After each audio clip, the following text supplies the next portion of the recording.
Justin Trudeau अपने राजनीतिक career के सबसे मुश्किल दौर से गुजर रहे हैं, इसमें कोई शक नहीं, कोई दो राय नहीं। खालिस्तान का मुद्दा उठने के बाद कनाडा के अंदर ही उनके खिलाफ वोटों का ध्रुवीकरण भी शुरू हो चुका है। हालात तो ऐसे हैं कि ट्रूडो की कुर्सी खतरे में पड़ गई है। कैसे, देखिए आप भी।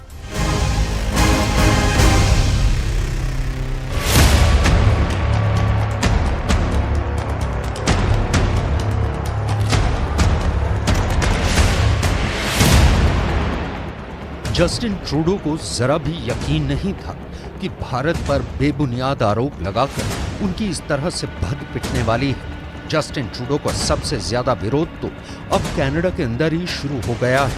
कनाडा की पूरी राजनीति में खालिस्तान के मुद्दे ने हलचल मचा दी है और जस्टिन ट्रूडो के खिलाफ मौजूद विपक्ष को अब ट्रूडो के खिलाफ हमले का एक बहुत बड़ा मुद्दा मिल गया है।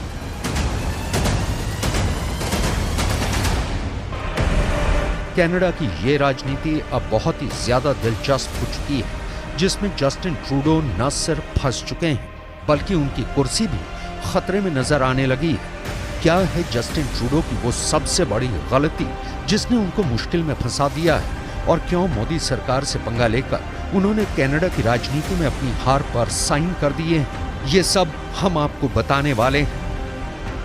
दरअसल कनाडा के अखबारों में अब ये खुलकर लिखा जाने लगा है कि जस्टिन ट्रूडो अपने राजनीतिक हित साधने और अपनी कुर्सी बचाने के लिए कनाडा के राष्ट्रीय हितों से खुलेआम खिलवाड़ कर रहे हैं।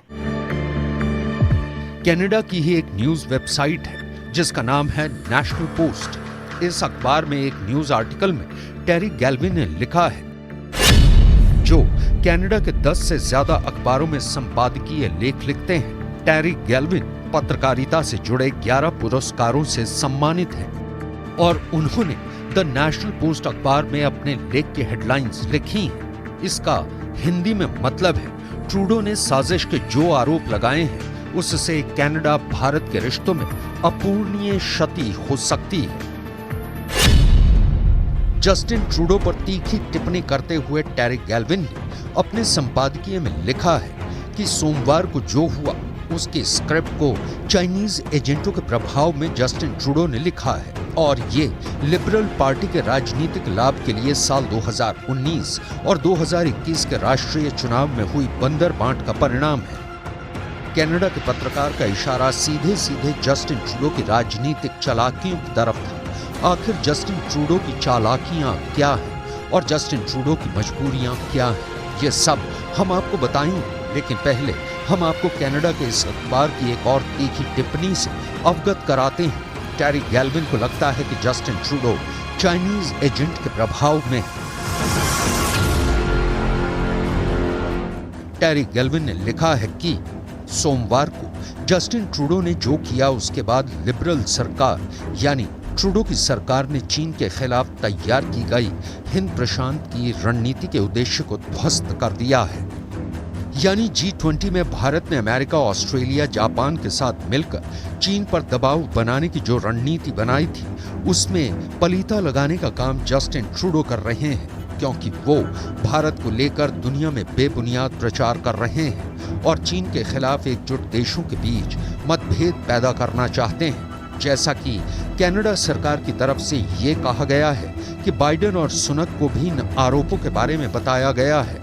आखिर ये सब करने के पीछे जस्टिन ट्रूडो की मजबूरी क्या है? दरअसल कनाडा की संसद में कुल 348 सीटें हैं। सरकार बनाने के लिए कुल 175 सीटें चाहिए, लेकिन कनाडा में जस्टिन ट्रूडो की लिबरल पार्टी के पास सिर्फ 160 सीटें हैं, कंजर्वेटिव पार्टी के पास 119 सीटें हैं और जगमीत सिंह की पार्टी न्यू डेमोक्रेटिक के पास 25 सीटें हैं।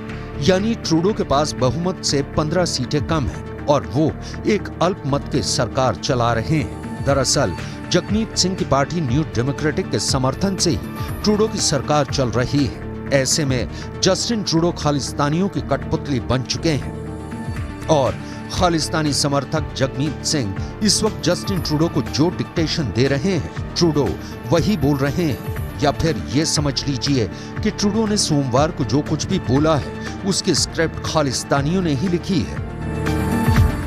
यहाँ आपको ये बता देना जरूरी है कि कनाडा में कुल 2.1% सिख समुदाय के लोग रहते हैं। यानी इनकी आबादी लगभग 8 लाख है।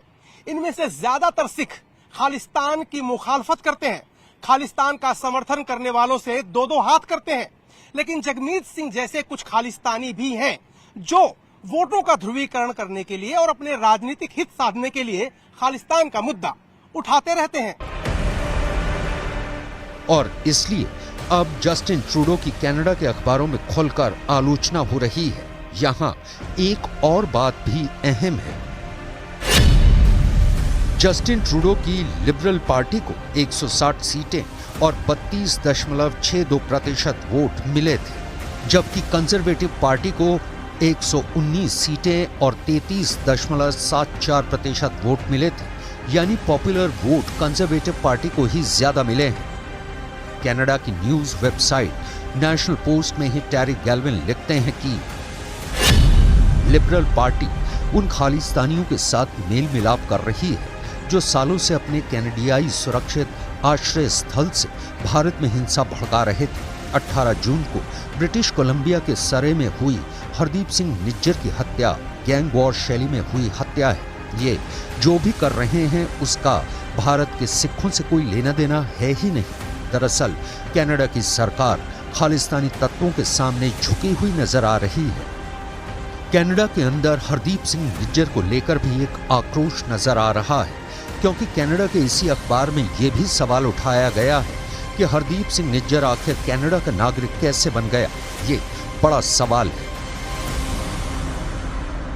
अगर बात करें हरदीप सिंह निज्जर की तो उसकी उम्र 45 साल है और 2021 में पंजाब में उस पर हत्या का एक मुकदमा दर्ज किया गया था। 2022 में एनआईए ने जांच की और चार्जशीट दायर की जिसमें उसे आरोपी बनाया गया। इसलिए हिंदुस्तान की सरकार लगातार निज्जर पर कार्रवाई करने की कनाडा से मांग भी कर रही थी।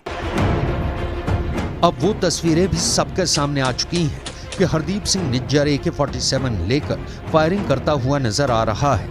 यह तस्वीर आपने देखी। अब देखिए कैसे कनाडा की विदेश मंत्री ऐसे आतंकवादी तत्वों की पैरवी में बयान जारी कर रही है। Dès le moment où nous avons été mis au courant, nous avons été guidés par 3 principes. Le premier, nous allons tout faire pour faire la lumière sur la question. Deuxièmement, nous allons en tout temps protéger les Canadiens. Et troisièmement, nous allons protéger la souveraineté canadienne. J'ai transmis ces principes à mon homologue indien et j'ai aussi dit que nous attendons à leur entière collaboration afin de faire la lumière sur la question. Et c'est pourquoi aussi, aujourd'hui, j'ai expulsé un diplomate indien du plus haut niveau. दरअसल हकीकत ये है कि Justin Trudeau ने न सिर्फ Canada की संसद की गरिमा को ध्वस्त किया है, बल्कि सीधे सीधे कनाडा और भारत के रिश्ते को भी बिगाड़ने का काम किया है अपने व्यक्तिगत राजनीतिक स्वार्थों के लिए। और अपनी प्रधानमंत्री की कुर्सी बचाने के लिए ट्रूडो भारत के साथ व्यापारिक वार्ता से भाग रहे हैं और इसके लिए उन्होंने कोई स्पष्ट कारण भी नहीं दिया है। कनाडा की न्यूज वेबसाइट नेशनल पोस्ट में ही टैरी गैल्विन लिखते हैं कि निज्जर एक प्रमुख खालिस्तानी अलगाववादी था जिसने शांति का जमकर विरोध किया था। वो आतंकवाद से जुड़े कई आरोपों में भारत में वर्षों से वांछित था। ये निश्चित नहीं है कि निज्जर को कनाडा की नागरिकता कैसे प्राप्त हुई। कनाडा की सरकार ने ही शरणार्थी दर्जे के लिए निज्जर के आवेदन को 2 बार 1997 और 2001 में खारिज किया था।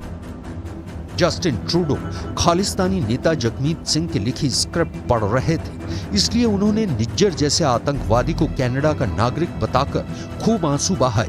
लेकिन उनके इन आंसुओं से कुछ बदलने वाला नहीं है। जस्टिन ट्रूडो की लोकप्रियता लगातार घट रही है। कनाडा के एक सर्वे में दावा किया गया है कि पिछले 55 सालों में जस्टिन ट्रूडो सबसे बेकार प्रधानमंत्री साबित हुए हैं। घर में ट्रूडो की बहुत पिट ही रही है और अब बाहर भी कनाडा के प्रधानमंत्री का पर्दाफाश करने के लिए जल्द ही कई कदम उठाए जा सकते हैं। भारत सरकार फिर क्वाड का सम्मेलन भारत में करने जा रही है, जिसमें अमेरिका, ऑस्ट्रेलिया और जापान के प्रतिनिधि आने वाले हैं। भारत अपनी एकता और अखंडता के खिलाफ किसी भी तरह की साजिश स्वीकार नहीं करेगा। ये संदेश अब और ऊंचे स्वर में उठने वाला है। दुनिया में भले ही ट्रूडो कितने ही रोते रहें, लेकिन दुनिया की 5वीं बड़ी अर्थव्यवस्था का साथ हर किसी को चाहिए। जस्टिन ट्रूडो के आंसू पोंछने के लिए कोई मुल्क जुबानी जमा खर्च भले ही कर दे, लेकिन भारत इस वक्त दुनिया के दिलों की धड़कन है और पूरी दुनिया की अर्थव्यवस्था का इंजन बना हुआ है। ट्रूडो और उनकी खालिस्तानी टीम के पास अब सत्ता के बस कुछ और ही दिन बचे हैं, क्योंकि खालिस्तान का ही मुद्दा अगले चुनाव में जस्टिन ट्रूडो को डुबो देगा।